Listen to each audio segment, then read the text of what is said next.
자, 저는 지난 시간에 영적 전쟁에서 이기기 했죠. 오늘은 2탄입니다. 두 번째 시리즈로 영적 전쟁, 특별히 성령의 금, 하나님 말씀에 대해서 중심으로 여러분과 말씀을 나누겠습니다.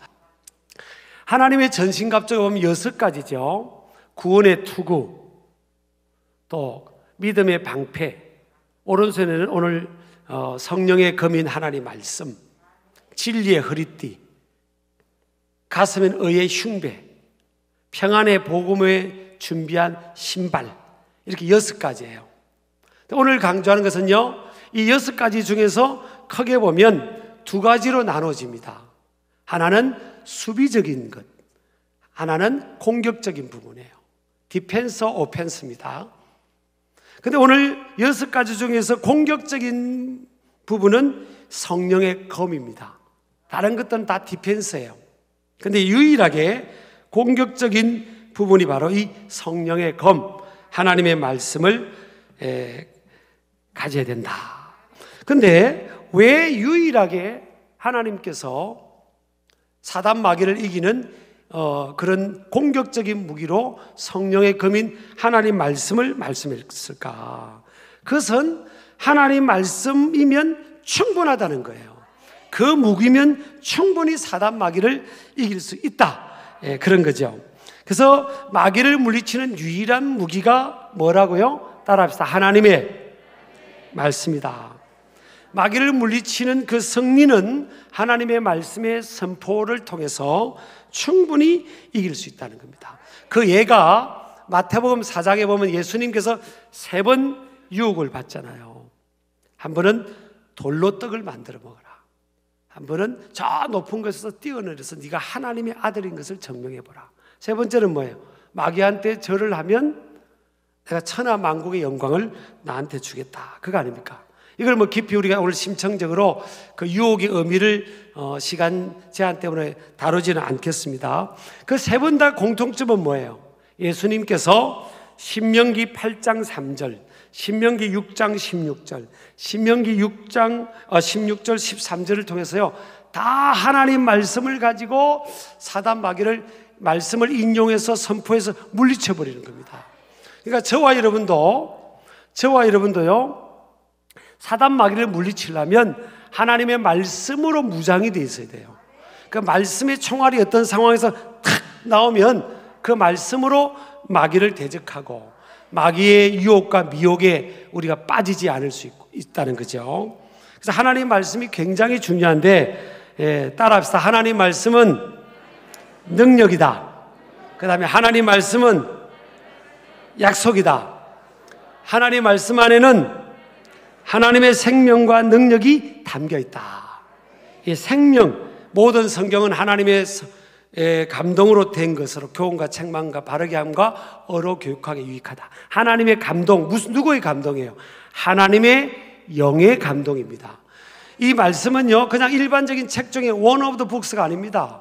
one of the books in the world, 세계에 있는 많은 책 중에 하나가 아니에요. the one입니다. the one of the books in the world입니다. 물론요, 한 번도 성경 말씀이 베스트셀러 자리를, 전 세계 베스트셀러 자리를 한 번도 빼앗긴 적이 없어요. 그런데 그것뿐만 아니라 이 말씀은요, 이 말씀이 기록될 때 이 말씀에 하나님의 이 생명의 기운, 성령의 감동이 들어간 거예요. 하나님께서 성령의 감동으로 이 말씀을 기록한 거라고요. 그리고 이 말씀은 생명의 책이고, 이 성령의 감동은 성령님은 살리는 거잖아요. 그러니까 이 말씀을 통해서 뭐가 일어나는 거예요? 따라합시다. 살아나는 역사. 사람이 살아나는 거예요. 수많은 사람들이 이 말씀으로 살아났습니다. 저도 살아났어요. 그래서 우리가 이 말씀은, 이 말씀 속에는 하나님의 생명과 능력이 깃들어 있다. 또 이 하나님 말씀은 마귀를 무찌르는 칼입니다. 칼. 이 말씀이 칼이에요. 하나님 말씀을 또 가까이 하는 것이 주의 명령입니다. 여러분, 우리가 모세가 참 인간적으로 안타까웠죠. 왜냐하면 이스라엘 백성들을 애굽 땅에서 종살이 하던 그들을 건져내서 하나님이 약속하신 땅, 가나안 땅을 이제 영도를 하는데 40년이 지났어요. 이스라엘 백성들이 자꾸 믿음을 못 가지니까 하나님께서 계속 훈련시키려고 광야를 돌렸잖아요. 그런데 이제 가나안 땅에 들어갈 때가 됐는데 하나님께서 모세에게 그랬습니다. 너는 안 된다. 넌 여기까지다. 그랬잖아요. 그랬을 때 이 모세가 그것을 이제 받아들이고 신명기 말씀을 아라바 강야 모압 평지에서 설교 형식으로 이들에게 마지막 유언격의 메시지를 전합니다. 그게 신명기예요, 신명기. 근데 우리가 이게 하나님 말씀 신명기를 한마디로 보면요, 하나님의 말씀이 기준이고 이 말씀을 따라 살아가면 복입니다. 복, 블레싱. 이 말씀을 등지고 살면 컬스를 받는다, 저주를 받는다. 딱 그거예요. 이 땅에 너희들이 가나안 땅에 들어가서 너희들이 이제 앞으로 살아갈 텐데 이제 가나안 땅에 가면 이 정복해야 되는 땅이잖아요. 그 땅을 정복해야 되는데 30년 동안 이들이 전쟁을 치릅니다. 그런데 전쟁에서 제일 중요한 게 뭐예요? 그래, 맞죠. 무기죠, 무기. 우리가 일반적으로 생각하면 전쟁에서 이기려면 무기예요. 그래서 지금 막 군비 경쟁을 하잖아요. 최신 업투데이트난 막 이 무기 경쟁을 막 지금 전 세계가 하고 있는 거잖아요. 근데 그러면 여호수아와 이스라엘 백성들이 가나안 땅에 들어가서 그 땅을 정복하려면 이미 여호수아는 그 땅을 가봤기 때문에 그 땅에는 자기들보다 숫자가 많고 무기 체계도 더 뛰어나고 또 이 체급도 자이언트들이 살고 있고 기럇 아르바 루스 땅은요. 그러니까 이게 불리한 상황을 알고 있어요. 근데 하나님께서 그러면 이 여호수아와 이스라엘 백성들에게 그 전쟁에서 이기려면 우리 장로님이 기도하셨던 장로님이 대답한 것처럼 무기가 나아야 되지 않습니까? 일반적으로. 근데 하나님은 무슨 무기를 낫게 해주겠다고 말씀하지 않아요. 하나님께서 말씀하신 건요, 그냥 말씀입니다. 말씀. 따라합시다. 말씀을 통해서 하나님 약속하시는데 이 여호수아에게 뭐라고 말씀했는가 하면 1장 5절에 보면 모세와 함께 있었던 것처럼 내가 여호수아와 너희들과 함께 해주겠다. 그냥 함께 해주겠다는 거예요. 하나님께 전쟁에 가는데 새로운 무기를 준 것도 아니고 더 앞선 무기를 준 게 아니에요. 내가 너희와 함께 해주겠다. 모세와 함께하는 걸 내가 너희들 받지 않냐? 내가 너희와 함께 해주겠다. 두 번째는 뭐예요? 약속을 합니다. 여호수아서 1장 3절에 보면 자, 약속합니다. 내가 모세에게 말한 바와 같이 너희 발바닥으로 밟는 것은 모두 내가 너희에게 주었노니 그럽니다. 앞으로 이제 가나안 땅에 요단 건너서 가나안 땅에 들어가서 전쟁에서 싸워서 그 땅을 정복하는 것은 미래 시제잖아요. 근데 하나님의 말씀은 뭐예요? 완료형입니다. 완료형. 이루어진 완료형으로 말씀한다니까요. 근데 우리 인생은요, 과거를 돌아보고 현재를 중심으로 살아가지만 하나님의 시간 개념은요, 시간의 범위는 과거, 현재, 미래, 영원까지 하나님은 동시에 보시는 거예요. 하나님은 미래도 완료형입니다. 하나님의 시간 안에서는 완료형이에요. 우리에게는 이루어지지 않은 결말을 우리가 모르니까 우리 인생은 불확실하고 불안해하고 두려워하고 염려 근심에 빠지기가 쉬운데 하나님은 이미 완료된 완료형입니다. 그래서 내가 이미 너에게 주었다고 말하는 거예요. 이게 여러분 육신의 이 관점에서, 이 믿음의 관점에는, 육의 관점에서 보면 이해가 안 되는 영역이에요. 그러니까 여러분 신앙생활의 영역은 어떤 사람에게는 이해가 안 되는 겁니다. 자, 하나님도 눈에 안 보이죠. 미래 영역을 하나님이 약속하시는데 어떤 제 결말을 내가 손으로 잡아본 것도 없잖아요. 근데 하나님은 완료형으로 이미 주었다. 네가 밟는 땅은 다 너에게 줄 거다. 주었다. 자, 세 번째 여호수아서 1장 7절 8절입니다. 이게 포인트입니다. 자, 하나님께서 두 가지를 약속합니다. 이들의 가나안 땅에서 전쟁을 치르는 이 땅에서의 두 가지로 하나님이 약속하세요. 평탄과 형통이에요. 하나님은 여호수아와 이스라엘 백성들에게 뭘 약속하죠? 7절 8절 보니까 평탄. 자, 7절 한번 읽겠습니다. 오직 강하고 극히 담대하여 나의 종 모세가 내게 명령한 그 율법을 다 지켜 행하고 우로나 좌로나 치우치지 말라. 그리하면 어디로 가든지 뭐 한다고요? 형통. 전쟁에서의 형통은 이긴 거죠. 결국 이기게 해주신다는 거예요. 내가 모세를 통해 너에게 명령한 그 말씀을 따라서 말씀을 따라 살아가면 이기게 하신다. 여러분 그냥 일반적으로 생각하면 황당하지 않습니까? 지금요 그냥 영적 전쟁이 아니라 이 여호수아와 이스라엘 백성들은 진짜 눈에 보이는 전쟁을 치른 겁니다.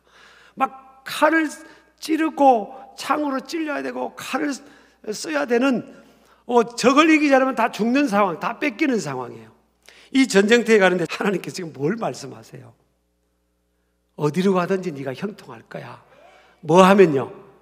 그 율법을, 모세를 통해 너희들에게 명령한 그 율법을 지켜 행하고 말씀대로 살면, 말씀에서 오른쪽이나 왼쪽으로 가지 않고 말씀대로 살면 형통하리라. 여러분 이거 황당하지 않습니까? 여러분 전쟁을 치르러 가는데 무슨 말씀대로 살아라, 말씀 붙들고 살아라. 아니 말씀하고 하나님 말씀하고 참 전쟁하고 하나님 말씀하고 뭔 의미가 있는 거예요? 뭔 관계가 있는 거예요? 여러분 이게 좀 황당하지 않으세요? 우리 믿음 좋은 척 하지 말고 솔직히 내가 살아가는 이 전쟁과 같은 삶의 현장에 이 하나님 말씀을 믿고 말씀대로 사는 거하고 뭔 의미가 있는 거예요 지금? 여호수아가 그 말씀을 받았을 때 그렇게 생각했을 수도 있었을 거예요. 또 8절을 봅니다. 8절을요. 이 율법책을 다 한번 읽어보겠습니다. 이 율법책을 내 입에서 떠나지 말게 하며 주야로 그것을 묵상하여 기록된 대로 다 지켜 행하라. 그리하면 내 길이 평탄하게 될 것이며 내가 형통하리라. 아니 지금 내가 죽느냐 사느냐, 죽느냐 죽이느냐, 이게 정말 백척간두와 같은 상황 아닙니까? 전쟁. 그런데 하나님은 뭐예요? 여호수아에게 이 율법책을 네 입에서 떠나지 말게, 그 뭐 읽으라는 거예요. 매일 전쟁 치르는데 성경 읽는 거하고 뭔 상관이 있어요?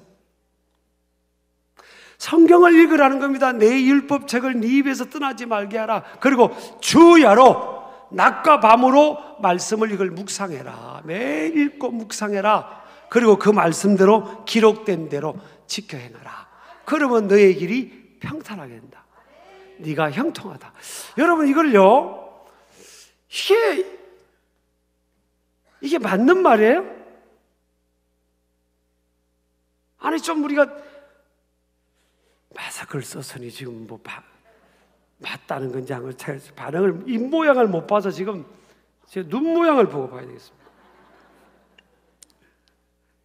이게 어떻게 보면 비상황적이고요, 비합리적이고 비상식적으로 볼 수 있어요. 그러니까 믿음의 영역은 어떻게 보면 비상식적일 수도 있고 비합리적일 수 있어요. 근데 여호수아가 30년 전쟁을 치르는데 딱 한 번 집니다. 딱 한 번 져요. 국지전에서 딱 한 번 지는데 아이성, 조그마한 성을 정복할 때 방심하고 기도 안 하고 하나님께 여쭤보지 않고 그냥 갔다가 된통 집니다. 그 나머지는요 계속 이깁니다. 하나님 말씀을 앞장 세울 때는 정말 하나님께서 평탄과 형통이에요. 자, 네. 우리가 살아가는 현장이 전쟁입니다. 전쟁. 삶이 전쟁이에요. 근데 이렇게 치열하고 정신없고 내일을 알지 못하는 긴박한 상황들이 얼마나 많습니까, 사실. 근데 이게 지금 여호수아 시대 때나 모세 시대 때나 지금 이 시대 때 이 치열한 전쟁은 치러요. 근데 성경에는 평탄과 형통이라 그런 거예요. 이겨나간다는 거예요. 아무리 어려움이 들어와도 상황들이 놓여서 하나님 말씀을 붙들고 말씀을 의지하고 살아가니까 하나님이 도와주셔가지고 이겨나간다는 거예요. 극복해 나간다는 겁니다. 뚫고 나간다는 거예요. 결국 땅을 정복한다는 거예요. 이게 성경적 평탄과 형통입니다. 그래서 여호수아가 그렇게 됐어요. 저와 여러분도 살아가는 삶은 매일 전쟁입니다. 그런데 하나님의 말씀을 붙들고 살면 전능하신 하나님께서 능력으로 함께 주시니까 오늘 우리의 삶의 현장도 평탄과 형통으로 우리에게 역사해 주신다. 여러분요, 데살로니가 후서 2장 8절에 보면 그때 불법한 자가 나타나리니 주 예수께서 그 입의 기운으로 그를 죽이시고 강림하여 나타나심으로 패하시리라. 자, 불법한 자는 마귀와 세력들 아닙니까? 예수님께서 오셔서 그 입의 기운, 그게 뭐예요? 하나님 말씀이죠. 주님의 말씀으로 누구를 죽인다고요? 불법한 자와 그 세력들, 사단 마귀의 세력들을 죽이시고 패한다 그랬습니다. 이 말씀이 뭐예요? 말씀으로 천지 만물을 창조했지만 말씀으로 이 사단의 권세들을 주님이 깨뜨리신다. 이사야서도 보면 11장 4절에 보면 공의로 가난한 자를 심판하며 정직으로 세상의 겸손한 자를 판단할 것이며 그 입의 막대기로 세상을 치며 그 입술의 기운으로 악인을 죽일 것이며. 아니, 입의 막대기가 뭐예요? 입의 막대기, 주 예수 그리스도의 입의 막대기가 말씀입니다. 그 입술의 기운이 말씀이에요. 말씀으로 주님께서 사단의 권세들을 깨뜨리신다. 참 비밀이에요. 그래서 두 번째 하나님의 말씀은 뭐라고요? 살아있는 생명입니다. 살리는 역사가 말씀으로 일어나요. 히브리서 4장 12절 보면 하나님 말씀은 살아있고 활력이 있어 그랬어요. 자의 날선 것보다 예리하여 혼과 영과 및 관절과 골수를 찔러 쪼개기까지 하며 또 마음의 생각과 뜻을 판단한다. 하나님 말씀은 살아있고 살리고 활력, 이 운동력, 역동성이 있다는 거예요. 그래서 하나님 말씀이 들어간 곳에는요, 개인이든 가정이든 교회든 나라 민족이든 활력이 있습니다. 사무엘상 3장 1절에 보면 그때가 엘리라는 대제사장이 리더십을 발휘할 때예요. 그때는 3장 1절 보세요. 한번 읽어볼까요? 아이 사무엘이 엘리 앞에서 여호와를 섬길 때에는 여호와의 말씀이 희귀하여 이상이 흔히 보이지 않았더라. 자, 이 엘리 대제사장 시대 때를 이스라엘의 역사 속에 보면 영적으로 보면 암흑시대라고 해요. 영적 암흑시대. 그 다음에 누가 출현하죠? 사무엘 선지자가 출현합니다. 영적인 암흑기 다음에 이게 또 이렇게 딱 하나님께서 전성기를 주시는데 사무엘을 예비하신 거예요. 사무엘이 어릴 때 이 엘리라는 대제사장이 이스라엘을 영적으로 이렇게 다스릴 때 그때는 여호와의 말씀이 어땠죠? 희귀했다. 레어, 영어로 레어입니다. 드물었다는 거예요. 말씀이 드무니까 이상, 비전이 안 보이는 거예요. 나라가 깝깝한 겁니다. 비전이 안 보이는 겁니다. 그 출발이 뭐예요? 말씀이 없어서 그래요. 저는 우리 한국교회 전 세계를 다녀보면요, 잘 되는 교회는 공통점이 있어요. 갑자기 막 이렇게 팍 뜨는 교회도 있습니다. 지금 시대가 워낙 정보화 시대이기 때문에 갑자기 팍 뜨는 교회도 있어요. 몇 년 상간에 막 뜨는 교회가 있어요. 막 사람들이 몰리는 게 있어요. 공통점은 뭔가 하죠. 이번에도 7, 8교회 갔더니 공통점은 말씀이 있어요. 코로나19 문제가 아니에요. 이거 충분히 이제 앞으로 뚫고 나갈 수 있고요, 전화위복이 됩니다. 어느 곳이든 말씀이 있으면요, 사람들은 갈급해서 몰려들게 있어요. 왜? 결국 인생은 뭐예요? 하나님의 말씀으로 살아나는 거거든요. 말씀으로 천지 만물이 창조된 것처럼 말씀으로 살아나는 겁니다. 저도 어릴 때 방황할 때요, 하나님의 말씀이 저한테 온 겁니다. 설교를 듣는데 하나님의 말씀이 저한테 부딪힌 거예요. 경아, 내가 너를 쏠 거야. 말씀 속에 꿈이 있고 비전이 있지 않습니까? 그게 그 저를 살려낸 거예요. 그래서 하나님의 말씀은 영혼육을 살리는 능력이고요, 하나님의 말씀은 제한받지 않고 모든 인생들의 영혼육에 침투하고, 하나님의 말씀은 죄를 드러내 내시고 양심을 살립니다. 하나님의 말씀은 삶의 최종적 근이고 하나님의 말씀은 심판의 기준과 근거입니다. 하나님의 말씀은 영원합니다. 이 세상에 영원한 것은 없어요. 그러나 하나님의 말씀은 영원해요. 그래서 우리가 타협할 수가 없습니다. 하나님 말씀은 타협할 수가 없어요. 성경은 뭐라고 했습니까? 하나님 말씀에서 더하거나 빼면 그 저주라고 했잖아요. 하나님 말씀에서 가감하면 안 돼요. 오늘날 여러분, 저를 포함해서 우리 안에 타협이 들어오는 겁니다. 그러면 그게 살 것 같죠? 죽는 길입니다. 신앙생활은 생명이기 때문에, 진리를 따르기 때문에 타협할 수 없어요. 신앙은 타협할 수 없습니다. 구원은 예수 그리스도 유일하신 분이에요. 진리, 예수님의 길과 진리와 생명이에요. 예수 그리스도의 문제, 구원의 문제는 타협할 수가 없어요. 종교는 다원주의로 타협할 수가 없어요. 유일한 구원자는 예수 그리스도입니다. 그건 타협할 수 없어요. 타협하는 순간 교회는 무너집니다. 개인 신앙은 무너집니다. 신학교는 무너집니다. 신기하죠? 타협하면 더 사람들이 열광할 것 같죠? 그게 역설입니다. 신앙의 영역은 역설이. 아까 말씀드렸잖아요. 믿음의 영역은 인간의 이성 안에서만 다 이해될 수 없는 영역이라고요. 이 편협으로 가면 안 되겠죠.